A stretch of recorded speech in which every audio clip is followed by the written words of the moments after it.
It's for somebody special. So what are we doing today? Today, we're gonna train on the TB1. And before we start training, I always like to warm up with a little bit of stretching just to get my joints to feel all nice and warm. And I'm not stretching necessarily because I need to get more loose. I'm just stretching because I need to warm up my joints. And what do you mean by warm up your joints versus I don't need to be more flexible? Because I think a lot of the listeners will say that warming up should include stretching and that stretching is a good way to warm up, but the way you phrase it's a bit. So I come from a background of pick things up, put it back down type of ordeal. And so let's take the squat, for example. If I want to warm up into the squat, I would just do the squat motion itself, starting with a light weight, progressively get a little bit higher, and I might throw in some hip hinge exercises like that. So for me, when I'm warm up for climbing and I'm using stretching as a way to moderately load my body, the same way I would use the squat to moderately load the squat itself. And so when I'm bending myself, I'm just slightly contracting my muscles, making sure they feel warm. And I don't really need to expand my range of motion for climbing because I'm already plenty of flexible. But what I'm really doing is just putting a little bit of load onto my muscles and my joints, getting them accustomed to what's gonna happen to them on the wall as best I can, because climbing is so complex that it's hard to go through all the movements individually. So I just go with this general stretching routine that I've been doing for quite a while, and that tends to work for me. So in essence, it's just like I'm just applying a little bit of pressure, making it warm up. And that pressure that I'm applying is just so happens to come in the form of stretching. And at some point in time of your warm up, I saw you doing some singular pull-ups. Now, what does that do for you? Okay, so for me, because it takes me a rather long time to like warm up and I can't just hop on the bar right away and bust out 10 pull-ups. Like I'm sure I can, but it's just not the most comfortable. Instead, what I like to do is as I'm doing these pull-ups, I'm viewing it more as a way to recruit my pulling muscles. So I'll just do multiple sets of one. And all I'm really working on is just squeezing my muscles really hard, pulling relatively hard. So it's definitely more of a primer. And I find by dynamically warming up my fingers on the hangboard, curling them up and letting them come down, that it makes my fingers feel relatively ready or relatively safe to start to pull really hard. I saw you doing some interesting drop knees while you're on your back while stretching. What was that all about?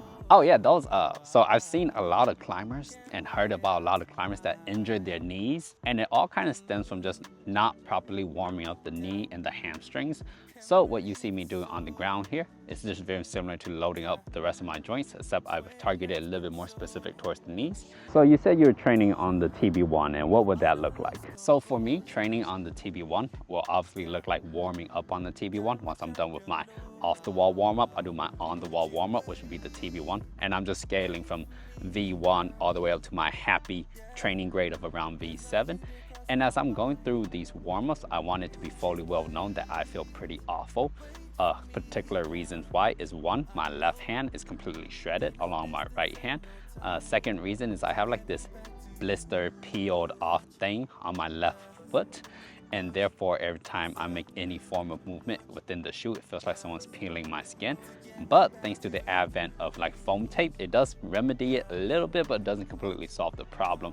And overall, like the third and final reason is just because my body takes a long time to warm up proper before I'm able to start pulling really hard. And it also has to do with like my mindset in a little sense, that unless I fall down a few times and get kicked around a little bit, then I'm still kind of like playful about it and not too serious. And in order for me to get a good session, I got to make it a little bit more serious and kind of have a little bit more of emotional attachment to it. And so that makes today's training agenda rather simple. I'm just gonna try to do a bunch of V7s that I haven't done. Now, because I've done this training a lot, I'll just go back to my previous session and pick out the V7s that I didn't do and then try to repeat them today where I feel a little bit stronger or a little bit more technically accurate. Which does bring us to tube worn man. Now, the problem I was having with this problem, the last time I did this problem, was because I kept trying to go right hand up to this wooden blocky pinch, which is really hard to hold, at least for me. And it turns out, in order to do it proper, you got to go up with the left hand instead.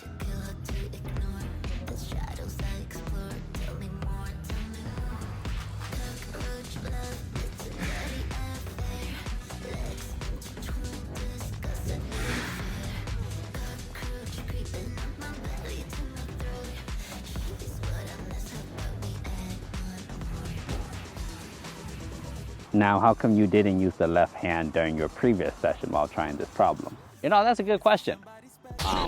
But I can tell you why I used my right hand this time. And the reason why was because of this problem called, give me a second. It was called Purple People Eater. And the thing about Purple People Eater is for the last move, you go up with the left hand pinch. And I fell on this move once, and then I adjusted my feet and got it the second time. Basically what that did was it primed my brain that, hey, for this wooden block, you want to go with the left hand. And so when I hopped onto Two Warm Man, instead of going with the right hand, treating it like a ladder, I kind of like just instinctually said, hey, I've gone to this block with my left hand twice already during my warm up, and let me just go again. So I had that little bit of bias in me and made it work out just fine, which was great, honestly. So while it wasn't like a physical win, like I didn't get stronger, I did technically just get better at it and also better at the board itself. So yeah. Now that does bring us to the crux of the whole session of today, which is this problem called Gorilla Glue. And this problem is without doubt undoubtedly the hardest problem I've done up to date on the TB1. Now, when you say hardest, do you mean grade-wise or do you mean like difficulty-wise? It's definitely just a pure difficulty-wise because I've done like V8s on the tension board, but I never really try to, for me, I'm a bit of a completionist, so I really like to work my way from all the V7s and then do all the V8s and then do all the V9s. And while that's not like exactly the best method of attack, it is a very, it makes my brain feel happy to tick off all these problems before moving on to the next grade. But Gorilla Glue is definitely the hardest problem I've done on the board so far.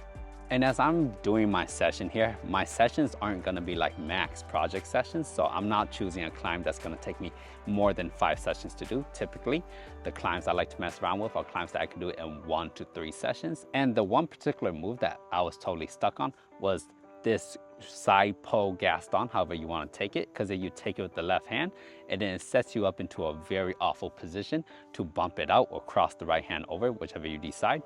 But if you try to take it with the right hand, it's hard, so I was struggling with that. And how long did it take you before you were finally able to do the move? On just this one move, because that was the total crux for me, I think it took me anywhere between 30 to 45 minutes. And the way I went about it was just making small micro adjustments. Like the first micro adjustment I made was, I'm gonna pull my body weight to the left so that my left hand is in a better undercling position once my body cuts from the wall. And that little adjustment is something I use for the rest of the adjustments that I made. And then the second adjustment I made was I opted to take this right hand from a drop knee position. So with both my legs spread, I try to internally rotate the left knee just to apply a little bit of tension from the left feet and the right foot. And I was trying it really hard. And the thing that messed me up was the drop knee method seemed like it was working, but sometimes when it comes to these beta methods that seems like they work, it kind of comes down to how much effort you apply to it. So for me, I was thinking, well, if I apply 70% effort, it might not work, but if I apply 80%, it will work. And then let's say I apply 80% effort, I was like, well, it might not work at 80, but it might work at 90% effort. In the end, it's kind of like a cycle where you just get more and more tired. And I really wasn't feeling that vibe. So after doing that for a little bit of time, I started to make more adjustments. So the fourth adjustment I made was, instead of taking the left foot closer to the edge of the foothold to the right side, I took it and bumped it a little bit further to the left. And my thinking was, by bumping it a little bit further to the left, my hips will open up a little bit more, bring my hips a little bit closer to the wall. With this closeness to the wall, I'm able to tension a little bit better through the drop knee. That should allow me to static the movement a lot better. However, in practice, it didn't work. It was actually pretty bad. You win some, you lose some. And now the fourth thing or adjustment I did was I actually went right back to the left hand up first beta. Now, why did you decide to go back to the left hand beta? Well, you see, I was failing trying to get the right hand to the Gaston. And I was like, well, maybe I didn't try the left hand beta hard enough. It goes back to the thing I was saying earlier. It's like, well, if I put 80%, it might not work, but if I put 90%, it might work.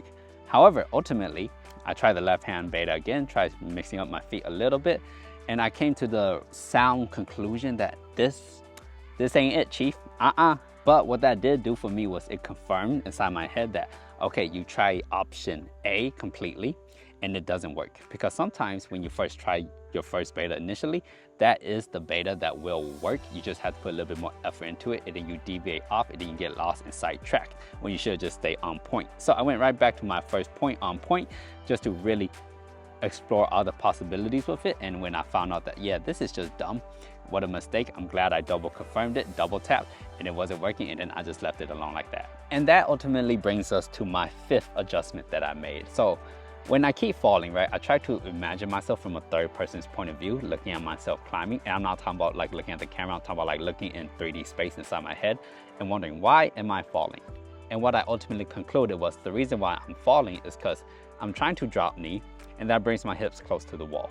And then when I go for the right hand Gaston, that brings my hips away from the wall, and because they're so close to the wall to begin with, when they swing out, that swing and distance they travel is greater, creating more momentum, making it harder for me to hold on to the Gaston.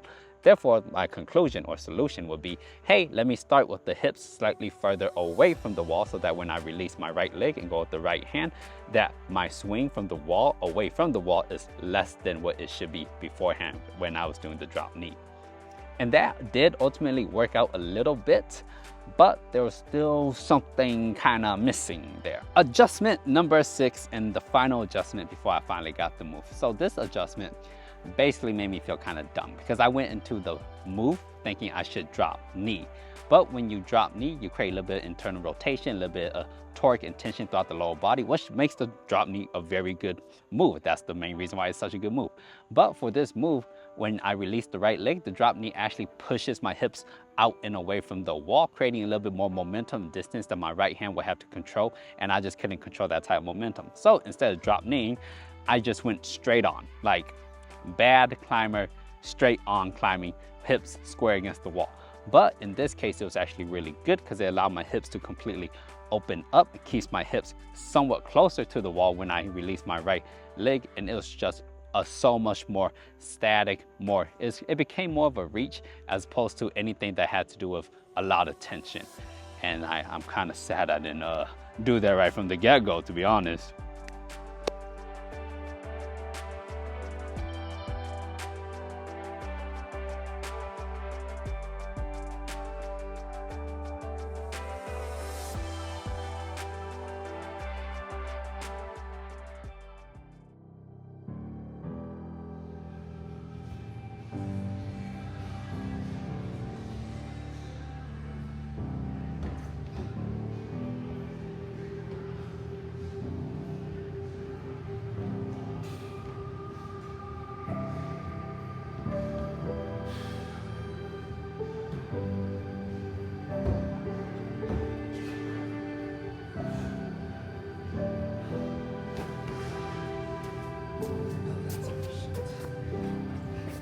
Does it feel like you wasted a lot of time and energy by doing the wrong beta over and over again? No, not really, because that's just how projecting goes. Like if you're not doing wrong beta and you're not struggling to figure out the correct beta, it's hard to become a more cerebral climber. And again, it's just how projects go. If you want to climb really hard things, it all comes down to micro beta and managing your body really well. Like on easy problems, I could totally mess up the beta, not use my feet, and it goes just fine. But when you start to climb problems that at your limit or like harder for you, then it is very important to be able to have that analytical mind to be like, hey, why did I fall? Okay, I fell because of this, but I know I could do it so long as I execute perfectly. And that's just exactly what I did for this problem. And it went well, and it was fantastic. And what a good problem. Definitely harder than V7, I'll tell you that. Yeah, and then after that, I basically did the exact same thing with some more other problems until I got tired and until my fingers couldn't take it anymore, and then I climbed a little bit softer. And then I normally like to finish off with like strength training, like weighted pull-ups, maybe some push-ups, and some form of calisthenics type stuff. But on this day in particular, I was feeling very, very weak. Not because I was tension boarding at all, not that. I was just weak from yesterday's session. And so what I ended up doing was I just finished off with some light stretching. And this time when I'm stretching, I am trying to get a little bit more flexible as opposed to just warming up into it. And that's basically how my session training went on the tension board one. Yeah, no, it's pretty good, honestly. Kind of fun, I won't say.